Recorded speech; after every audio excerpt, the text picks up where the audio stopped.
Please come with me on a trip to the very far reaches of southwest St. Anne, where it appears the sky comes down on the earth.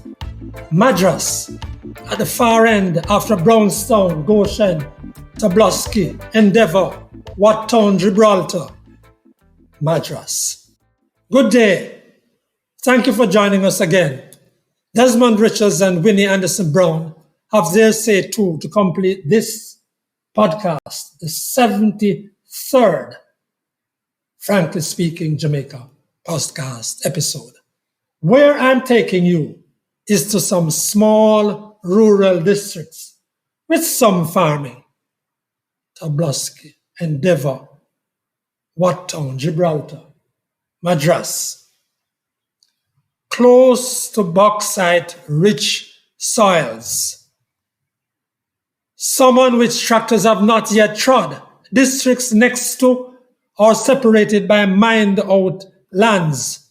Relatively vast open spaces and roads seeming to go nowhere, with pits and hillocks and not many fruit trees. Cockpit country, collector or sources of water supply for much of Jamaica, but with little running water in these districts themselves. It's a hard life if you live there. In these parts, pans and buckets are everywhere. Here and there are catchment systems going back 30 years. On Tuesday last, there were no Labor Day projects that I saw in these communities, but in many places, even through early afternoon rain and later steady drizzle, farmers were in their fields, sometimes water boot deep, furrowing potatoes, preparing land for cabbage, or just weeding any number of crops. I saw hoe in action. Yes, hoe. The first for a long time in the hands of farmers, cleaning between yams and plowing for all manner of crops, as I say. Other farmers carried yam sticks to the edge of their fields, sticking them to where the vines snaked out for support. It's a hard life. It's hard work. Nothing at all romantic about it. And even here, one way in from Brownstown, 35 kilometers or so away from Madras, they suffer from predial larceny. On top of that, they still have problems with water supply, and they still have trouble with marketing their crops when they come in. It's a kind of place to be sure. Here, community means something much more than simply sharing drinks at the bar, and that they do. It's stuff that's newly returned Agriculture Minister Floyd Green and agriculture ministers after him will need to tackle. It's the stuff ministers before him have not tackled. The task is bringing these parts of Jamaica into modern crop and animal production. Now, don't get me wrong. It's not the Kingstonization or ghettoization or big farms I'm talking about and are asking for in these beautiful parts. It's a chance for these farmers in their beautiful and serene communities to lift up from the hard, backbreaking, low-paying jobs to a better quality of life through a better quality of agriculture. The knock-on effects to the rest of the country, better food prices, contribute to development, are obvious. To borrow from and then to immediately corrupt what Edward Seager said about Jamaica's private sector some decades ago. It's the parts and industries that need to be dragged, kicking and screaming if necessary, into the 21st century. And to the challenges facing Floyd Green, I shall return.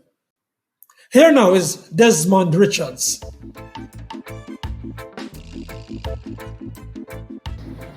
It would appear as if the Prime Minister and his cabinet believe that the hefty salaries which they have given to themselves, that the Jamaican people should accept it. Listeners and viewers will recall that the Prime Minister justified the salary increases days after it was announced. Now, he has since then announced that he is not taking his salary.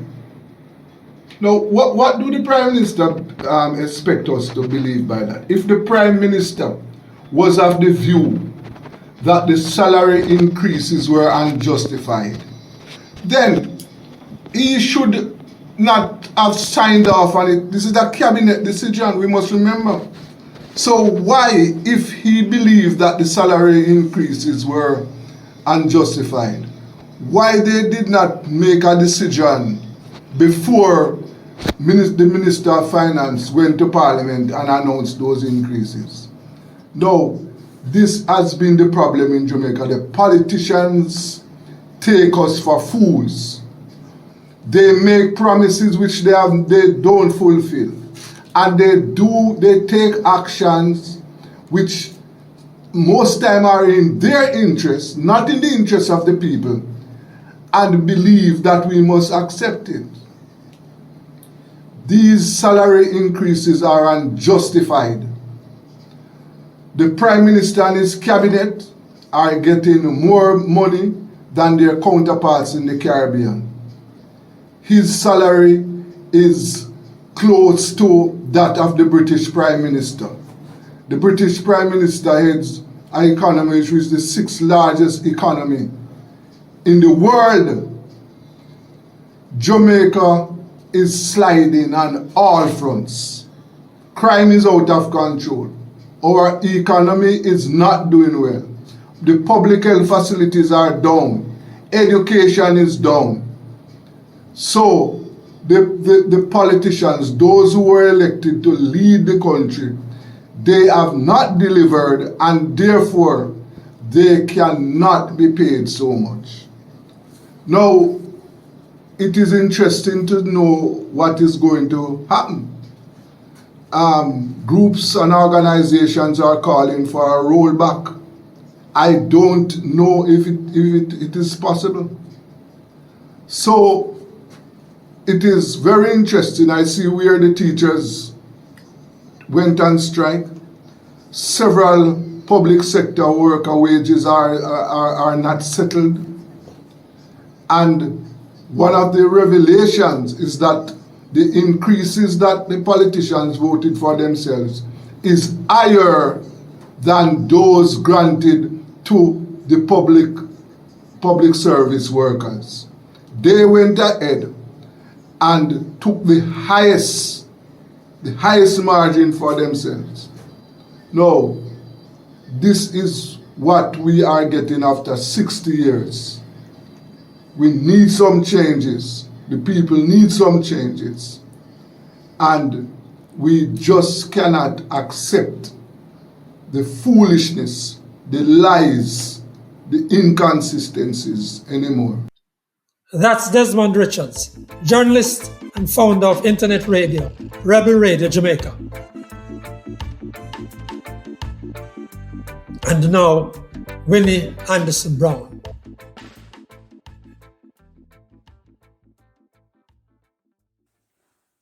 Artificial intelligence is here to stay. It has been around from the 1950s.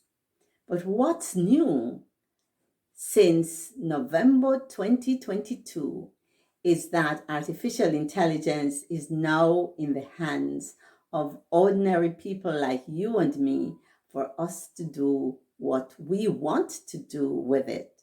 Ask questions, get answers, and to do a number of things. We have been working with artificial intelligence for quite some time. autocorrect. That is artificial intelligence. The kind of information that we get on our phones, that's artificial intelligence. When Facebook tells us that we published something years ago, if we want to publish it now, that's not a human being working there. It is artificial intelligence. So we have been exposed to, for want of a better way to put it now, artificial intelligence for some time. That face recognition that we can use to lock our phones, that is also artificial intelligence. And those of us who have a link account, artificial intelligence is there as well, because the face recognition technology is powered by artificial intelligence. So my question to you all is this: do you have a digital wallet? Did you get on board with a link? Another question: is Jamaica getting ready to be a cashless society? The stage is set. We have been hearing things around the world. I don't know answers. I'm asking the question. That's educator and health facilitator Winnie Anderson Brown. Endgame. We could not end without saluting Tina Turner. What more can be said about her voice, her spirit to thrive, her lessons left about overcoming obstacles, the covers that she made that left the originals in the dust, her remarkable, effervescent energy, and her stagecraft with those legs that were priceless assets. What more? Farewell, Tina Turner. That's our 73rd episode of the Frankly Speaking Jamaica podcast. Please like, share, and subscribe to this channel. Just push that red button. Yes, it's easy. And comment on the channel. We respond. On behalf of Desmond Richards and Winnie Anderson Brown, I'm Franklin McKnight. Until then.